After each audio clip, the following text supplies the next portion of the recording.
Ano na yung sa mga paglilipat ng pondo. Hindi po ba, Sen? Oo. Nanindigan ng Supreme Court eh. At least nakita natin ngayon na sinabi niya, ay, balik mo yan. Hindi mo dapat kinuha yan. Aha.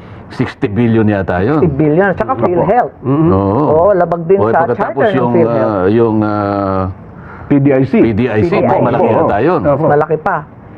At saka yung may iba palang mga ahensya ng gobyerno na kinunan din, pwede daw pala nilang gamitin yung naging desisyon tungkol doon sa PhilHealth issue na para bawiin din po pala yung kanilang Oo. mga pondo. Yun din ang sinasabi ng mga GOCC at yung mga GFI Yun. na pare-pareho naman ang sitwasyon nila. May sarili Opo. silang charter, hiwalay sila. Kumbaga, korporasyon sila. Opo. Hindi sila directly under the mandate of the department. So, hindi sila pwedeng pakialaman ng basta. Hugutin na lang kung may Ayun. pera kung saan-saan. Hindi naman po pwede yun. Pero ang sumunod na tanong ngayon, bakit sa halip na sa uli, kukunin sa GAA? Kaya nga eh, Pwede ho ba yun, Super Ate? Palagay ko, hindi po pwede yun, Oo. di ba? Isusoli yun, manggagaling sa National Treasury, Ayun, susukli mo. Oo. Siyempre, Oo, hinugot tama. mo eh. Oo. Kaya ngayon, nangangamba rin yung Maharlika Fund. Kasi yung pera nun, wala naman tayong bagong revenue. Tama. Ika nga, walang bagong windfall. Di ba? Dapat ganun eh. Hinugot din yan sa Land Bank at DBP. May narinig akong mga bangkeron, sabi, paano yun, isusoli rin ba ng Maharlika? Di wala, Oo, nga pera pala, yung no? Maharlika, Oo nga, nalo no? ako Oo nga na. pala, oh. Lumalaki sunog eh. Dadalhin mo muna sa korte. Hindi mo dadalhin sa Villamor Air Base eh. Kailangan nating matingnan, matest. Opo. Kung nasusunod pa rin ang mga batas. Parang hindi na eh. Kasi sabi, bendable na daw yung batas sa Pilipinas. Doon sa bagay. ano? Papayag ba tayo doon? Ay, wag naman sana. Bendable. Oo. Depende kung sinong kaharap. Pwedeng tumambling, pwedeng matibay, pwedeng bumaliktad. Ano ba yun? Oho. Sa babayan, Senador Amy Marcos. Nako. Pakilala ka, ma'am. Maraming salamat at magandang hapon. Talagang walang iwanan kay Senator Marcoleta. Parati kami magkasunod. Ano ba yan? Kami yung kadenang totoo. Ayun. Swak kami sa kadena. At magkasama kaming oposisyon. Ngayon, ayan na naman, magkasama na naman tayong minority. Mga kuhan, mga kontrabida. Ganun ba yun? Pero tinatanong ni Jen kanina kung ako, ayoko na sumama sa BICAM. Ikaw na lang siguro. Ang sabi kasi, puro vice chairman lang daw. Walang gustong sumama. Ngayon, sabi ko, at least may kinatawan kahit isa yung minority. Vice chair ka naman. Ayun, kaya vice chair okay ka ako, na. wala nang choice. Si Bato, hindi na mahanap. Ayun na. Tapos, si Hinahanap Jinggoy. ba? Ewan, di ko alam. Sabi, alam daw kung saan eh. Nasa Oo nga, Pampanga daw eh. nakita na rin kung saan-saan eh. Opo. kung saan- Ako, napapirma ko doon sa Minority Report eh. Ganun ba? Kaya nga eh. Sabi ko sa Anim kaming nakapirma. Talaga? Nakapirma? Oo, nakapirma. Kasama ba si Senador Bato doon sa anim po? Sa pumirma? Opo. Oo, bigay mo nga sa akin yung aking... Quitam? Sige nga. Quitam? yung aking... ano yan? So, totoo pala na talagang alam kung saan. Cellphone. Oho. Mamaya, para ipakita ko yung, sige nga yung po, pirma sige. niya. Oo. Oo. Oo, lahat kami pumirma. Hindi nagtatago yun. Oo, andyan lang yan. Ay, hindi ko maintindihan. Bakit yung ICC warrant, kung talagang may ICC warrant, ba't hindi ilabas? Yun ka. Sabi na, andyan. Sabi naman ng isang kapatid, wala daw. Opo. Ba talaga? Oho. Nasa telepono daw. Nasa telepono, gagana Hindi, naman. pero- Pareho ng Presidente Duterte. Parang issue pinakita dyan. lang ganyan. Kinakailangan na si Sen Aimee tatayo. Alam ko tatayo siya yan. Opo. Isang araw, siguro mga Lunes o Martes. Pagka pa naglabas ng warrant of arrest ang ICC, mandatory ba na isusurrender mo na ang isang opo. mamamayang Pilipino? Wag na yung senador, kahit na hindi senador. Kahit na tindera lang sa palengke. Bakit? Ibig mo sabihin na yung ICC mas mataas pa sa legal system ng ating bansa? Yun ang dapat nating mapag-usapan din sa Hindi Senado. po pwede yun. Yung nangyari kay Presidente Duterte, hindi dapat maulit. Kasi labag Oo. talaga sa ating saligang batas. Wala nang tataas pa doon. Wala Kahit na. international ek-ek pa yan. Mas mataas talaga yung ating konstitusyon at ang ating mga batas. Siyempre. Yung due process, syempre. At Pilipino yan eh. Kung Pilipino, syempre, kailangan dadalhin muna sa korteng Pilipino. Kung makakuha sila ng warrant of arrest, ayun. Pero kung wala pa, walang visa yun. Nasa korte natin, nakilalanin o di kilalanin yung mga warrant na linalabas na galing sa labas. Tama-tama, nung nakaraan, di ba, natalaki natin, na naglabas na ng Ruling, ang Supreme ruling Court. ng Supreme Court o kung sa bagay nito, di po ba, Suprate?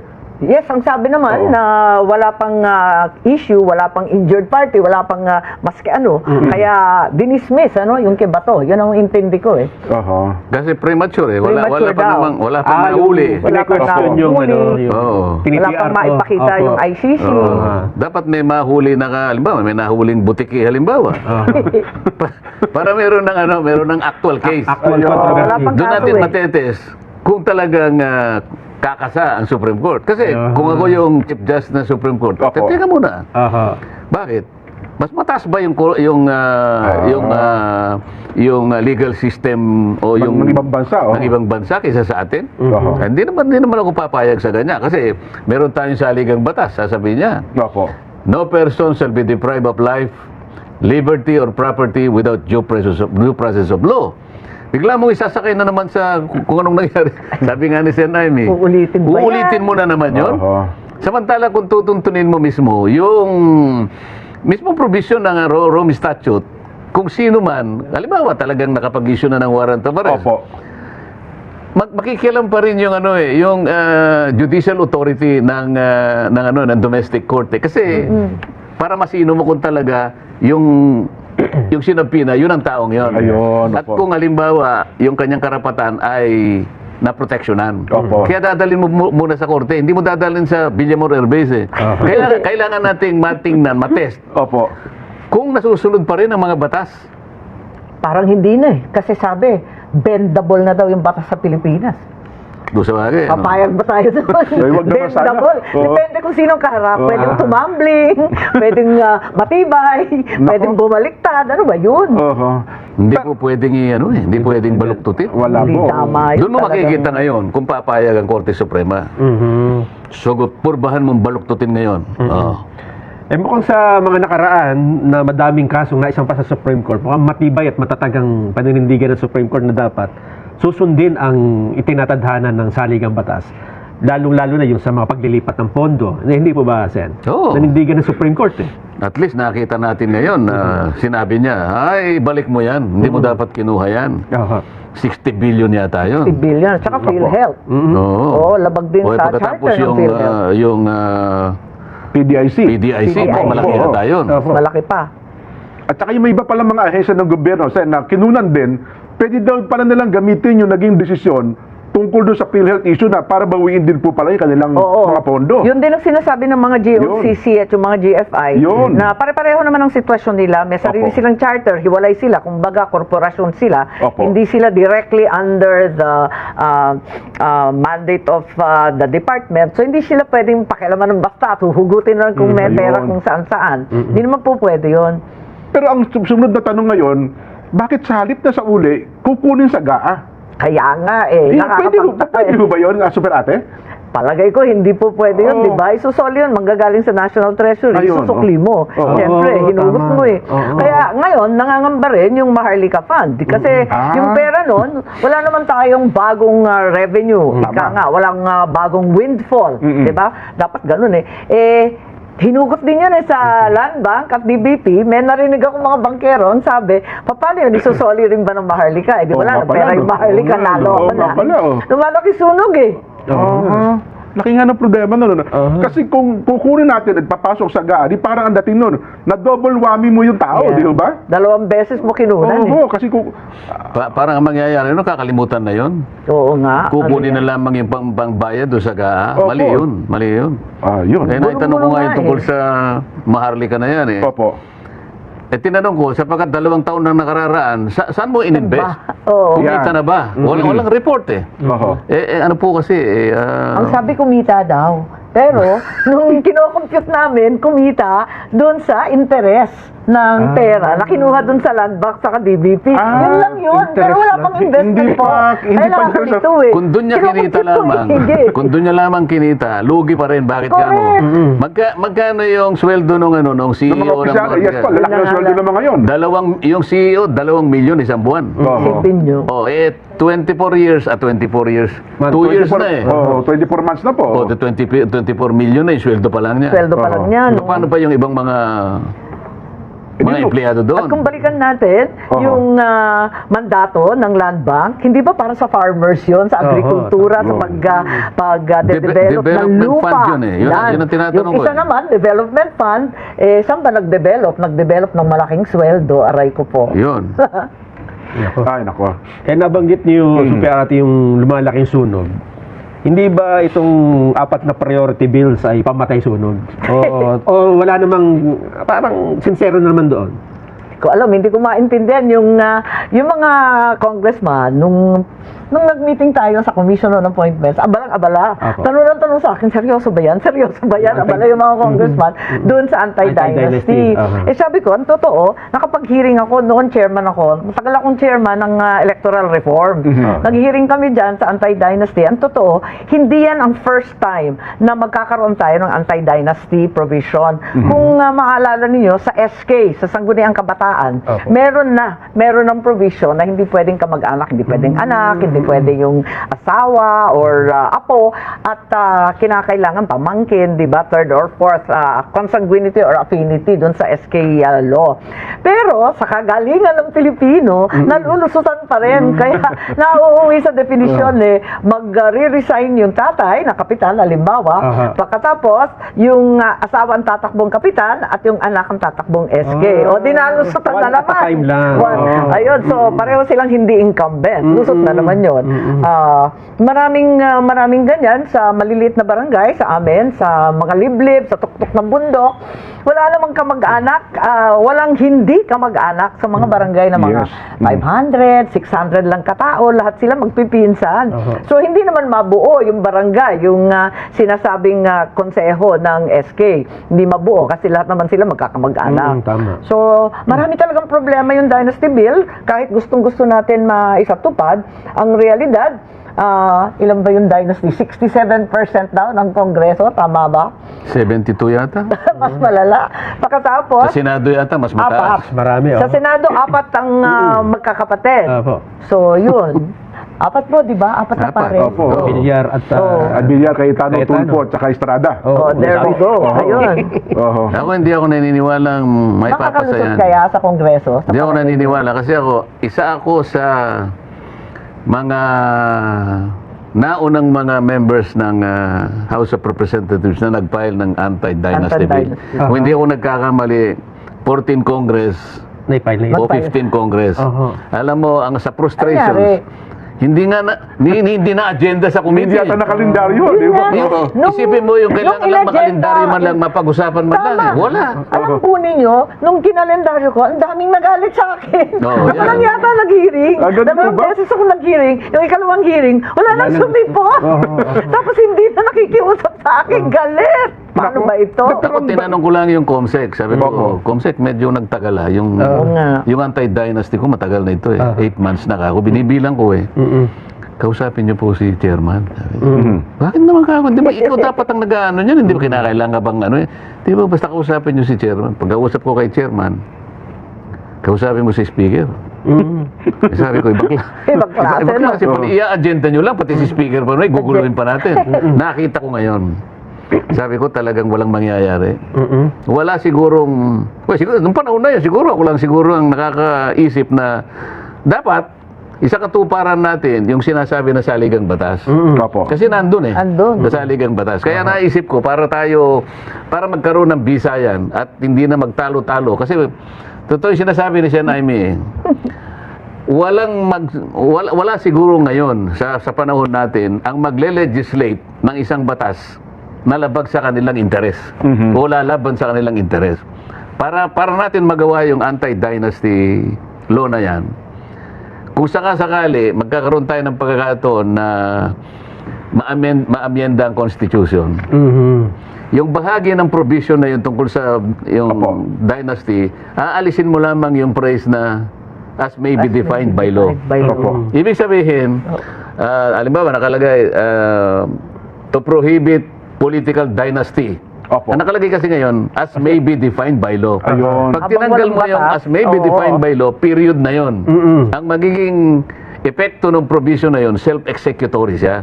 Hindi ka na mangangailangan ng isang mo enabling kailangan law yun. para sa ganon ay matupad mo Oho. yung constitutional order na yon.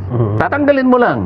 Oho. As may, kasi pag sinabi mo, As may be provided as by law. may be defined by law, gagawa ka talaga ng batas. Kaya Oho. mangangailangan ka talagang mag-file ng anti-dynasty bill. Ayun. Aba, ilan ang kalaban mo riyan?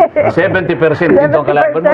62% dun sa baba. Patay Walang kang mangyayari bata ka dyan. pa talaga pero, naman. Sen, Amy, Talagang problematic eh. Dalawang hearing nga lang eh. Galit na sa akin eh. Hindi na ako kinikibo. ngayon po, mismong speaker eh. Opo, at saka ang Pangulo, mismo daw nagsusulong nito. At Seryoso daw yung po. majority floor leader eh. Opo. Kakayanin ba? What do you think? Sinong nagsusulong? Speaker Faustino D. Speaker po, At majority... At saka si Sandro. Sandro. Naniniwala ka naman? Seryoso? Serious ba? Ang problema Alam mo, kasi... ako po nagsusulong. Opo. Pagtalikod. Kunwari lang yun, Ang mahirap kasi ngayon eh, dahil kasalanan rin ng media eh, kasalanan ninyo eh. Opo. Showmanship na lang eh. kami po naniniwala. Performative legislation, nalo ako na. At least napila. O, bahala na. Kayo na. Sabi nga ni Mang Dante. Oo. At ganun din, yung magdi-define ng party list po. Di ba? Ayun, yun. Yung Sa Party List yung Reform party Act. list. Mhm. Nag-hearing din ako dyan. Sa Opo. awa ng Diyos, ako lang nagtsatsaga.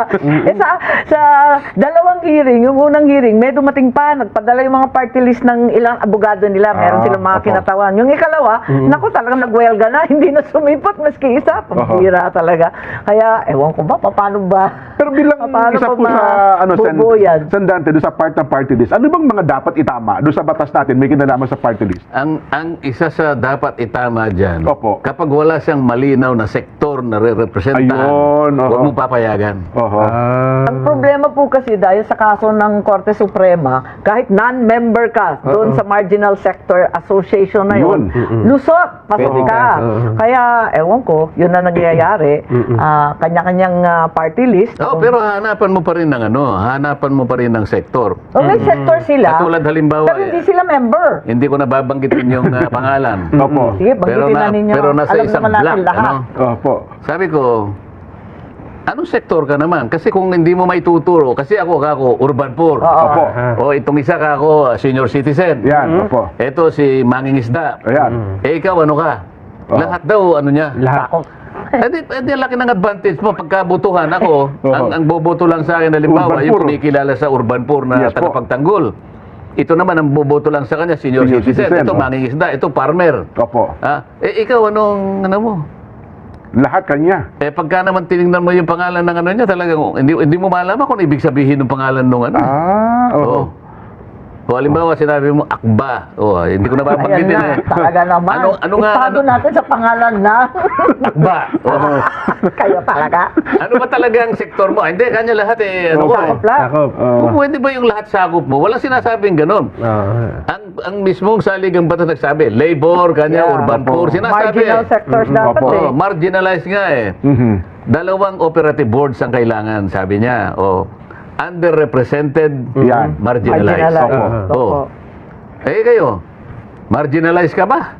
Underrepresented ka ba? Oho. Lahat na. Underrepresented daw po yung kontratista. Kukunti lang siguro kayo sa bilang, pero iba yung ano nyo. Marginalized daw Ang ibig eh. ko sabihin, paano mo i-represent ang kabuuan ng sektor? Doon lang mali na eh. Napakalawak, Mamili ka ng isa. Pero matinik na sila ngayon. Bilihan na ng sektor. Ayan, Oo. identified sa sektor. Kaso, hindi naman membro. Talagang hindi member. Pero, aywan, nalakad kasi yata naman, pumayag yung Korte Yung Suprema Korte doon. Suprema naman kasi sabi niya, hindi naman kasi kinakailangang mahirap yan para siya ang kumatawan sa mahihirap. Yes po. Kasi dating mahirap yan, nag-graduate na lang sa kahirap. Di ba naman niya? Nag-graduate yung mama Di ba? na ng Sa bagay, totoo naman eh, di ba? Meron naman Correct. nag-graduate talaga. Pero paano mo kanyang i-represent yan kung hindi ka naman talaga, yung advocacy mo, wala naman dyan. Oho. Malayong malayo Malayong eh. malayo. Halimbawa, kontraktor. Ayan, opo. O ang nirepresent niya, Construction workers. Oho. Eh di namamayagpag naman daw po sa kamera yung mga yan. Hindi okay pa rin, makapangyarihan daw po. Ang botante ata niya, kapwa niya mga mababatas. Di ba? Wala ka namang nakitang panukalang batas na nagsulong siya para sa mga construction workers eh. Bagay. Halimbawa, meron Halimbawa siyang ngayon, halimbawa sila meron siyang unemployed. panukalang batas. Oho. Lahat kanya ng construction workers, bigyan lahat ng mga basic tools. Tama. Ayan, oh. Tilyo, lagare, Oh. Yung Accident sinto- insurance. Yan, ah, Di ba? Oo, Wala yung eh. mga kailangan Opo. talaga. pero lahat ng flood control projects nakuha nila. Nako po. Ay, malaki, makapangyarihan nga po. Ano, sektor ba niya yun? So medyo, Kabaliktaran nga apat lang yung bill na binanggit. Ngayon mukhang yung dalawa ata hirap na yung mailusot, ano? Oo. Parehong ano. Ay, nako. Dynasty, ano pa? Oho. Yung sa party list. Party list. Party Oo, list. Opo. Yung kadena, Yeah, yung nabanggit na kadena, natin. Kadena, medyo lulusot pero yun. ako nagdududa ako, lumusot nga. Ang kaso, ma-implement ba? Kasi napakababa ng kanilang implementation disbursement rate. Nasa 23% lang. Yung last year, itong taon na to, 2025. Ang DICT ang sinasabi mo. Hindi, yung DepEd po. DepEd. Yung DepEd po. Oho. Yung construction of school buildings, di ba 22 classrooms sila? Opo, tama. Talagang inamin naman ng DPWH, so bale 23% lamang ang naisatupad dun sa 29 billion. Hindi Oho. nila magastos. Pero pera na, naging bato pa. Yun na nga. Kaya nga, kung 29 billion, di nila alam gastusin, paano pa kung 80 billion? Kahit wala namang tututol na kailangan natin ng mas maraming school building, ma-improve yung edukasyon, lahat, talaga bang budget ang problema o may iba pang problema? Yun ang issue. Hindi nga nagagastos eh. Pero ngayon po binigyan yung DepEd ng 1 trillion mahigit, di ba? Kaya nga, laki-laki ng budget nila eh. Kaya Malaki po nagtataka ngayon. na ako eh. Kasi naman sa saligang batas, Dapat pinakamalaki ang education talaga, Oho. ang mas pinakamarami Oho. ang kanyang share sa budget. Pero Tama naman. Pero hindi pa siya hahanapan. Dapat ikaw rin ang may pinakamaraming accomplishment. Correct. Dapat. Di ba? Oo.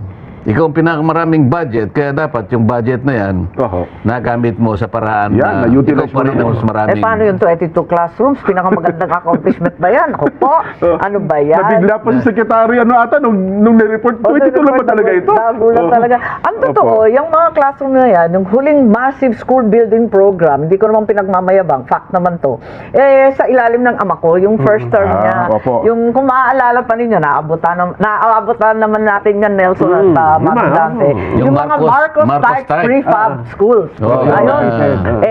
Talagang kinontsaba niya lahat ng mga steel works, no? Yung opo. Mars Steel, Ismael Steel, kung ano-anong steel. Tapos, parang Lego yan eh. Aha, Parang tupi-tupi lang yun, tapos siniship Tatayo out. ka agad. Sa loob ng 2 linggo, Meron na. mapapatayo ng mga iba't ibang eskwelahan sa community-based. So, ang unang-una, ano ba talaga ang plano para magkaroon tayo ng kadena nga? Dahil hindi ko pa rin maintindihan, ano ba yung plano? Unang-una, dapat may new technology, katulad nga nung prefab. Ngayon, mas magaling na. May mga modular, may kung Yes. ano-anong bakal, mga foam concrete, lahat built-in na, naka-formworks.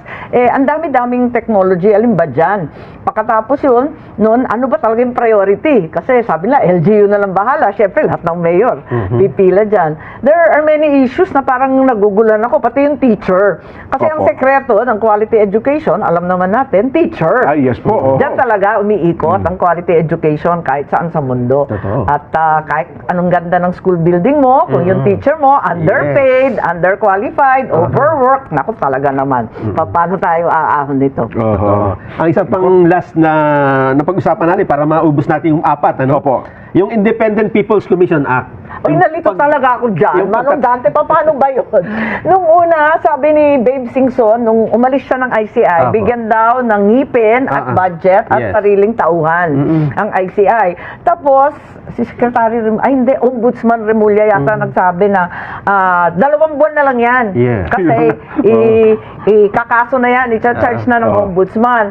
Pagkatapos noon, nagbigay na naman ng budget ng 41 million yata, 40 or 50. Ayun, may budget na siya. Pagkatapos noon, anong next na sinabi? May batas na dapat Ito, gawin. wala po, oho. Parang, alam ba natin ang gusto natin? Bakit pa iba-iba? Saan ba tayo patungo? Yun nga rin ang gusto kong itanong sa iyo eh. Talaga? Distant sister lang po ako. Kayo talaga. Kasi alam mo, dikit-dikit talaga yung Hirong-hiro problema. na eh. ako. Dikit-dikit talaga. Katulad nung binabanggit niya kanina, yung sa education. Wala ngang mababa ang sweldo ng teacher. Yes. Di ba? May pamilya din siya. Paano siya makapagtuturo ng mabuti? Pag hindi nakapagturo ng mabuti, ituturuan mo, talagang wala rin. Yun naman opo. tinuturuan niya rin. Minsan wala rin makain. Ano? Opo. Stunted din yung mga bata. Katulad pinag-uusapan namin sa Senado, napakarami nito. Kapag pala yung isang bata ay hindi mo na subaybayan, yung first 1,000 days niya, Aha. importante pala yun eh. Opo. Kapag 3 years. kapag sumablay doon, naging stunted yung bata, kahit ano pang gawin mong intervention, mahirapan Wala na, eh. hindi na Sayang na yung ano ng Hindi na gobyerno. makahabol yun, 30% smaller ang utak. Aha. Hindi na lalaki sa Ah, ganun pala, 100%. So, no? 70%. So, umpisa pa lang, lagpak na. Wala pang fighting Wala na, 75. yun ang mahirap. Kahit, siyempre, kahit nga gusto mong tulungan, dapat mo naman talagang tulungan. Pero mawawalang bisa rin yung tulong mo eh. Kasi nga, argabyado na eh. Nako. Teka lang po, tamang-tama, nabanggit nyo, may paalala po ang DOH tungkol dyan, ha? Higop po muna kayo ng kape. Tungkol saan? Opo. Ang kanila pong paalala, may kinalaman po sa